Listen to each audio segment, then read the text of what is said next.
Nutikate tehnoloogiate kasutamine õppetöös on saanud üha populaarsemaks, kuna need pakuvad mitmeid eeliseid õpetamise ja õppimise protsessis. Nutikad tehnoloogiad näiteks võimaldavad õpetada vastavalt iga õpilase vajadustele. Õpilased saavad töötada oma tempos, valida ülesandeid ja harjutusi vastavalt nende soovidele. Näiteks saavad õpilased kasutada haridusrakendusi, mis kohandavad õppekogemust vastavalt nende tugevustele ja nõrkustele. Nutikad tehnoloogiad pakuvad erinevaid õppimisstiile toetavaid tööriistu, nagu videod, interaktiivsed simulatsioonid, mängud ja testid. Need aitavad õpilastel mõista keerukaid teemasid visuaalselt, praktiliselt või kuulmis- ja lugemisoskusi arendades.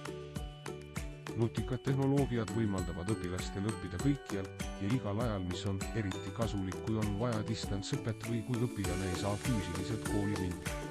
Online-kursused, veebipõhised ülesanded ja videokonverentsid annavad õpilastele suurema vabaduse õppida oma graafiku järgi. Lisaks sellele saavad õpetajad tehnoloogia abil reaalajas jälgida õpilaste edusamme ja tuvastada õppeprobleeme, nagu teadmiste lüngad või valdkonnad, kus õpilane vajab täiendavat tuge. Näiteks saavad õpetajad kasutada e-õppeplatvorme, kus õpilased saavad teha teste ja saada kohese tagasiside. Nutikad tehnoloogiad soodustavad grupitööd ja koostööd õpilaste vahel, sõltumata nende asukohast.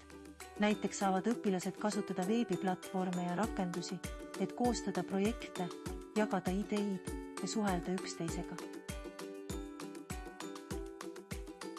Nutikad tehnoloogiad võimaldavad integreerida mängulisi elemente õppetöösse, muutes õppeprotsessi lõbusamaks ja motiveerivamaks.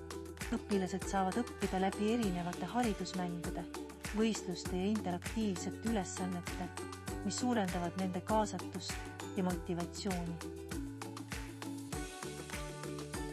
Nutikate tehnoloogiate abil saavad õpilased pääseda ligi globaalsetele teadmistele ja teadusuuringute tulemusele, andes neile laiemat perspektiivi ja rahvusvahelise vaatenurga oma õpingutesse. Nutikad tehnoloogiad aitavad õpetajatel aega kokku hoida, automatiseerides teatud ülesandeid, nagu hindamine ja tagasiside andmine. Samuti võivad õpilased kasutada digitaalseid õpikuid paberõpikute asemel, mis on keskkonnasõbralikum ja vähem kulukas. Nutikad tehnoloogiad pakuvad õpilastele platvorme, kus nad saavad luua oma projekte, esitlusi ja isegi rakendusi. Selline õpe aitab arendada loovust, kriitilist mõtlemist ja probleemi lahendamise oskusi. Kokkuvõttes võimaldavad nutikad tehnoloogiad kasutada õppeprotsessi innovatiivsel ja efektiivsel viisil, pakkudes rohkem võimalusi, mida traditsiooniline õpetamine ei suuda pakkuda.